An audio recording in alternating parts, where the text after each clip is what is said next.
Et c'est l'heure, Philippe, du portrait inattendu d'Hélène Manarino. Loudoyon, pendant que vous buvez votre café, j'en profite pour vous présenter Hélène Manarino. Bonjour Hélène. Bonjour Loudoyon. Allez-y Hélène. Alors Loudoyon, je suis là pour dévoiler les choses que l'on ne sait pas sur vous, que l'on sait moins en tout cas. Qui se cache véritablement derrière Loudoyon? Loudoyon, si j'ai décidé de commencer ce portrait par le générique de Faites entrer l'accusé, ce n'est pas parce que vous êtes une serial killeuse, mais parce que vous êtes tout simplement fan de cette émission. C'est votre rituel pour vous endormir, vous êtes incollable sur tous les sujets, vous les regardez plusieurs fois, et surtout cette émission vous fait du bien. Ouais. Quand vous êtes déprimé par exemple, votre remède, ce n'est pas un pot de glace en écoutant du Céline Dion, mais c'est de manger de la couenne de jambon en regardant Faites entrer l'accusé. Parce que oui, c'est vrai. Loudoyon, votre autre addiction, c'est le porc, le bacon, le saucisson, le pâté, les saucisses. Ouais. Vous ne jurez que par ça. Balance ton porc, Hélène. Voilà, et tout le monde se jette surtout sur votre porc effiloché que vous faites à la perfection. Alors, serial killeuse, non, mais une killeuse en cuisine. Vous êtes une excellente cuisinière, vous avez une fascination pour la cuisine. Vous cuisinez de tout, avec même 2 ingrédients, quelles que soient les circonstances. C'est même une sorte de méditation. Et d'ailleurs, vous écoutez des émissions philosophique pendant la préparation d'un repas. Faire les courses vous recentre et surtout vous aimez acheter des ustensiles, dernier achat, une planche ou des petits bocaux en plastique peuvent s'accrocher pour positionner des aliments. Une planche que vous avez même fait graver à votre nom. Non, c'est pas vrai. Non. Ah non mais ça va très très loin, Loudoyon. Qu'est-ce que j'ai fait graver dessus? On le sait.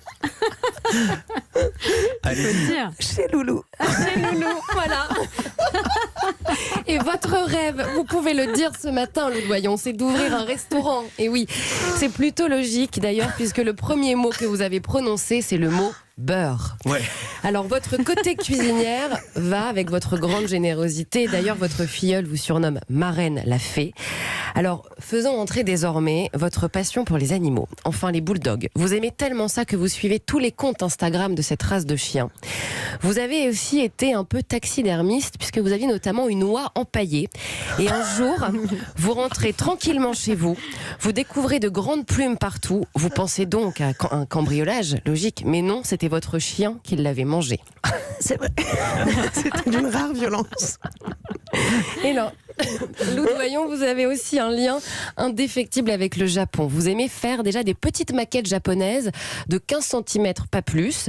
Alors plus c'est compliqué, plus vous aimez. Ça c'est pour le côté un peu calme. Mais quand il s'agit de faire un concert au Japon, c'est différent. Tokyo, après votre prestation, vous sortez dans un cabaret japonais en pensant boire un verre tranquillement. Et vous vous retrouvez au milieu de danseurs complètement fous, dévêtus. Et l'un d'entre eux vous a tout simplement demandé de tirer sur l'élastique de son slip pour les besoins du spectacle. Et alors vous l'avez fait? Et c'est ce que vous avez fait. C'était horrible. Ah c'est horrible parce que c'est pire que l'élastique du slip, parce que là on pense que c'est autour du ventre. C'est très japonais, c'était un élastique relié à ses couilles. Wow. Mais j'avais pas compris.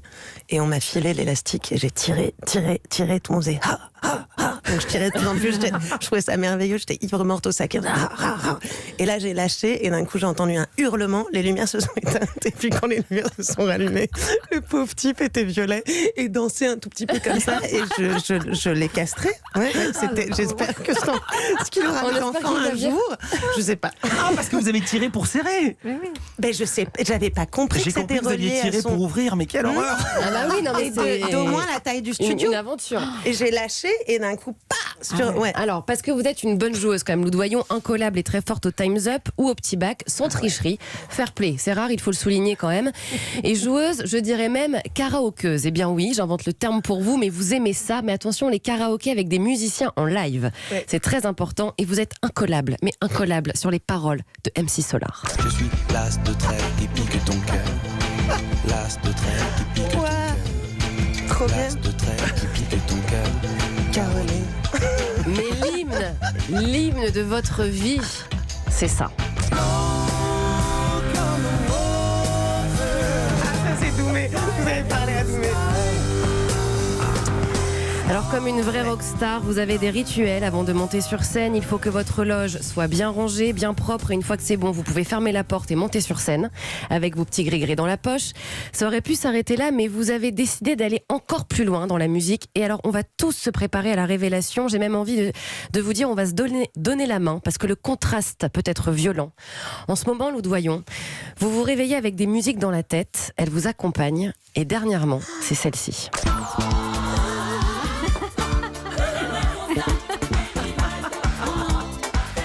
Lou Doyon est morte de rire. C'était avant-hier, ça m'a fait une angoisse.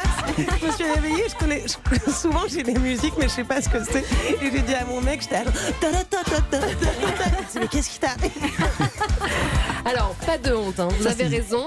Je rajoute aussi sur le plan artistique que vous êtes une excellente danseuse de Madison, que vous avez appris bien sûr pour les besoins de votre clip, et une très bonne imitatrice de l'accent créole. Vous le faites à la perfection. Vous avez des doses, vous avez des... Ouais. Donc faut nous le faire quand même. Allez-y. Ah bah, je suis très gênée, mais c'était quand j'étais plus jeune, donc je peux dire une petite insulte qui est Kounia Maman, ou là quel mouvement. Ça veut C'était dire comme ça. Kounia Maman, c'est une insulte qui a à voir avec la mer en général, et ou là quel mouvement, c'est où est-ce qu'on va, où est le mouvement, boy, en gros. Alors, Lou Doyon, vous avez eu aussi votre période dreadlocks à l'âge de 16 ans. Vous veniez de tourner Mauvaise fréquentation. Et évidemment, il y avait de la promo à faire pour le film. Et vous êtes invité sur le plateau d'une grande émission de Canal+. Mais il fallait porter des talons.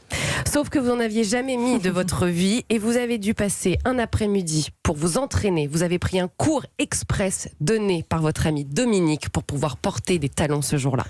Alors Lou Doyon, toutes ces choses que l'on raconte, vous les écrivez, je pense, dans votre journal intime que vous remplissez tous les jours.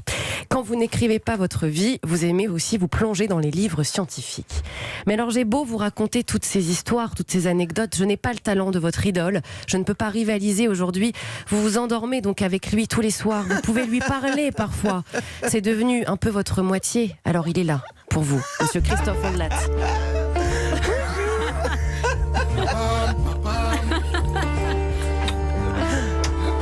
Christophe Ondelat arrive dans ce studio. Vous êtes vraiment fan de Christophe, vous connaissez déjà? Ouais. On s'est déjà rencontré une fois, ouais. Je lui ai fait très peur après l'Olympia. Ouais. Il est venu me voir en concert, et quand je suis arrivée en backstage, il y avait plein de gens.